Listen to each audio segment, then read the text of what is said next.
Hello friends, welcome to विज्ञान तक। Friends, ये NCERT 12th के बायोलॉजी का फुल कोर्स चल रहा है।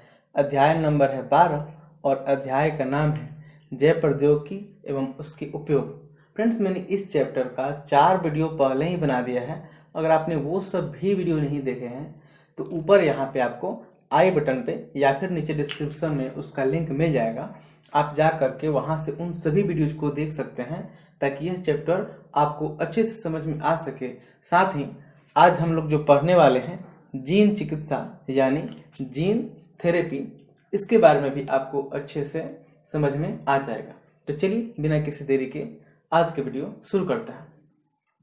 फ्रेंड्स, हम लोगों ने पिछले अध्याय में तथा इस अध्याय के कुछ पिछले टॉपिक में पढ़ा था कि जीन चिकित्सा क्या होता है और इसका कहाँ कहाँ पे उपयोग करते हैं। पिछले वीडियो में मैंने आपको बताया था कि चिकित्सा में जैव प्रौद्योगिकी का उपयोग कैसे करते हैं, कहाँ कहाँ पे इसका उपयोग होता है, और उसी में ये अगला टॉपिक हमारा है कि जीन चिकित्सा कैसे होती है।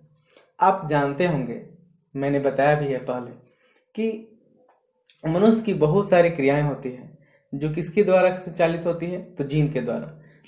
मनुष्य में जितनी सारी भी क्रियाएं होती है वो किसी न किसी जीन द्वारा निर्धारित होती है। अब सोचिए, जैसे हम लोगों के शरीर में प्रतिरक्षा तंत्र पाया जाता है, वो क्या करता है, हमें विभिन्न तरह की बीमारियों से हमारी रक्षा करता है। चाहे वो वायरस का अटैक हो या फिर कोई बैक्टीरिया हो, कोई जीवाणु हो, उनसे वो हमें बचाता है। सोचिए कोई ऐसा जीव हो, कोई ऐसा जीन हो जो हमारे शरीर में जन्म के साथ ही नहीं हो, मतलब जब जन्म हुआ तभी से हमारे शरीर में वो जीन अब्सेंट हो या फिर हो तो सही से कार्य नहीं कर रहा हो। तो इस स्थिति में क्या होगा, हमारा जो प्रतिरक्षा तंत्र है, क्या होगा हमारा, ये जो हमारा प्रतिरक्षा तंत्र है वो क्या होगा, सही से कार्य नहीं करेगा, सही से कार्य नहीं करेगा, जिसके कारण हम लोग कई बीमारियों से ग्रसित होंगे। अब इसका क्या उपाय है, मान लीजिए कि किसी बच्चे का जन्म होता है और जन्म होने के साथ ही उसके शरीर में रोग प्रतिरक्षा तंत्र को नियंत्रित करने वाला जीन ही नहीं है, तो क्या होगा, उस व्यक्ति में तो, उस बच्चे में तो अनेक प्रकार की बीमारियां होंगी। ठीक है, अब इसका क्या उपाय है, उसका उपचार क्या संभव है या नहीं संभव है, यही जानना है। तो सबसे पहला क्वेश्चन जो था कि क्या उसका उपचार संभव है कि नहीं, तो जी हाँ, उसका उपचार संभव है। और फिर कैसे है ये आज हम लोग जानेंगे। तो सबसे पहले जानते हैं कि जो रोग प्रतिरक्षा तंत्र होता है वो किस जीन द्वारा निर्धारित होता है, वो होता है एडिनोसिन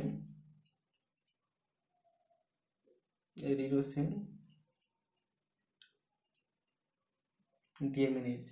एडिनोसिन डीएमिनेज नामक जीन होता है, जिसे शॉर्ट में ADA कहते हैं।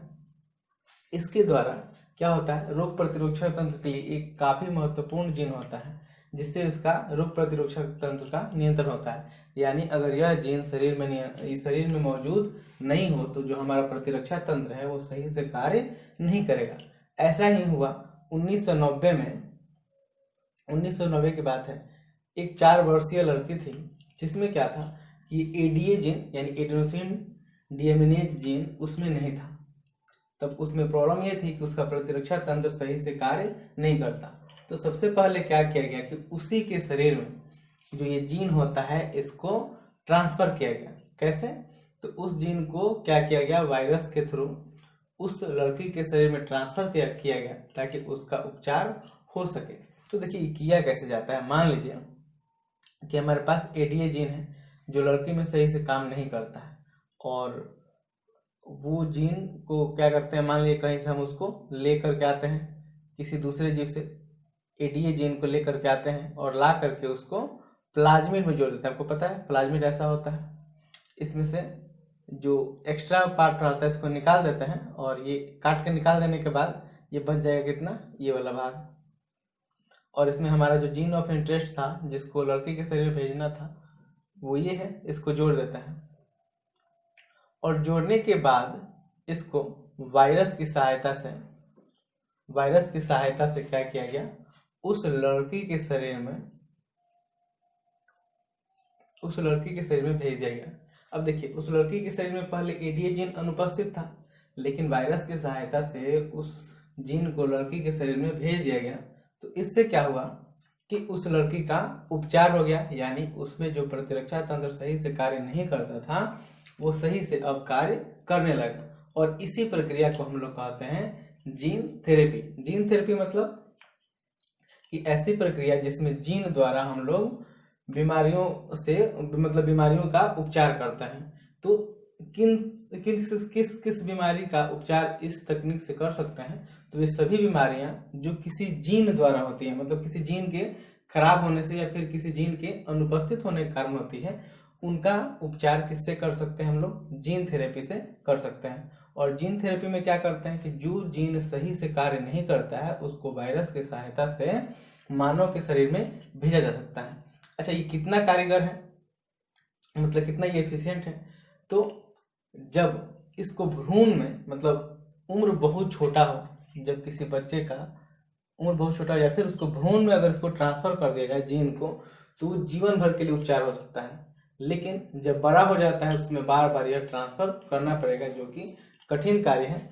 इसलिए जो जीन संबंधी बीमारी होती है उसको कम एज में ही ठीक किया जाता है, या फिर भ्रूण में जीन का ट्रांसप्लांट कर दिया जाता है। ठीक है, चलिए ये तो हो गया एक उपचार।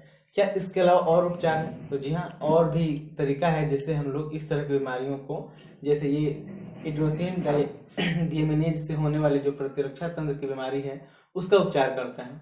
जैसे ऐसा ही एक तकनीक है अस्थि अस्थि मज्जा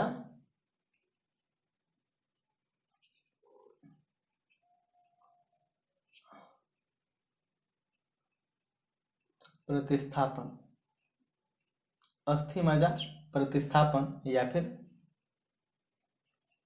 फिर एंजाइम प्रतिस्थापन।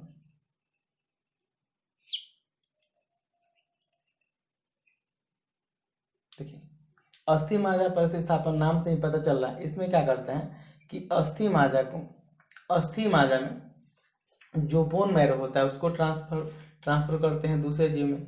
और एंजाइम प्रतिस्थापन में क्या होता है, इसको इंजेक्शन के माध्यम से एंजाइम को उस रोगी के शरीर में डाला जाता है, जिससे उसमें ये बीमारी जो होती है वो ठीक हो जाती है। लेकिन ये टेम्परेरी उपचार है, मतलब ये तत्काल उपचार तो हो जाता है, तत्काल उपचार हो जाता है, लेकिन इससे मतलब यह पूर्णतः इससे छुटकारा नहीं मिलता है। इस तरह का जो उपचार है इससे बीमारी पूर्ण रूप से ठीक नहीं होती है, बस कुछ समय के लिए ठीक होती है। लेकिन ये जो टेक्निक है जीन थेरेपी, इससे क्या होता है कि बीमारी अगर भ्रूण में ही जीन को ट्रांसफर कर दी जाए तो आजीवन काल के लिए बीमारी ठीक हो जाती है। ठीक है, तो ये था जीन थेरेपी। चलिए अब इसके साथ ही हम लोग जान लेते हैं एंटीबायोटिक्स के बारे में।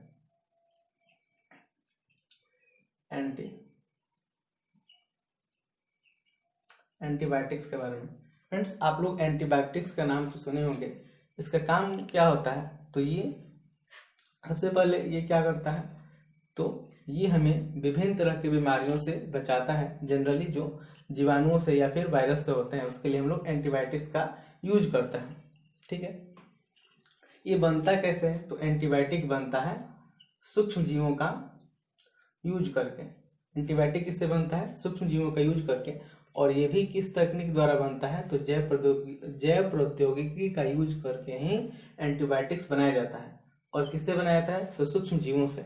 जैसे कई सारे जो हैं एंटीबायोटिक्स बनाए गए हैं। आप लोग भी कुछ एंटीबायोटिक्स का नाम सुने होंगे, जिसमें से कुछ इंपॉर्टेंट है जिसे मैं लिख दे रहा हूं। जैसे पेनिसिलियम,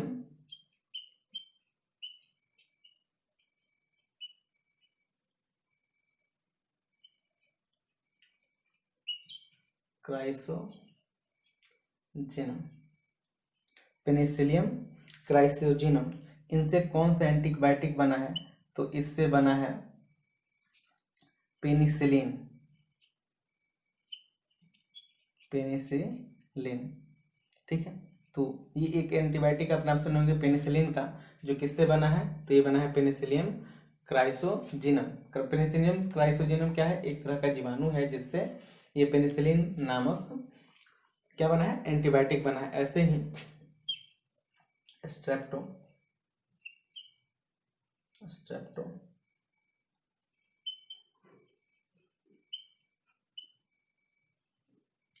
स्ट्रेप्टोमाइसिस इरोथ्रियस। स्ट्रेप्टोमाइसिस इरोथ्रियस से बना है इरिथ्रोमाइसिन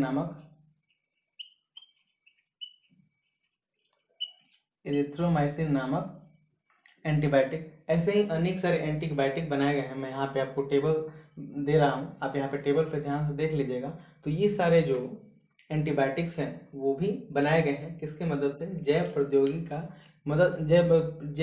का इस्तेमाल करके। और उसके लिए किसका हम यूज करते हैं, सूक्ष्म जीवों का। सूक्ष्म जीव से एंटीबायोटिक्स बनाते हैं और एंटीबायोटिक्स क्या करता है, हमें विभिन्न तरह की बीमारियों से हमारी रक्षा करता है। ठीक है, मुझे उम्मीद है आपको यह वीडियो अच्छे से समझ में आया होगा। अगर ऐसा है तो लाइक कीजिएगा, अपने फ्रेंड्स के साथ शेयर कीजिएगा, बुरा लगा है तो डिसलाइक कीजिएगा। यह वीडियो देखने के लिए आपका बहुत बहुत धन्यवाद। बाय।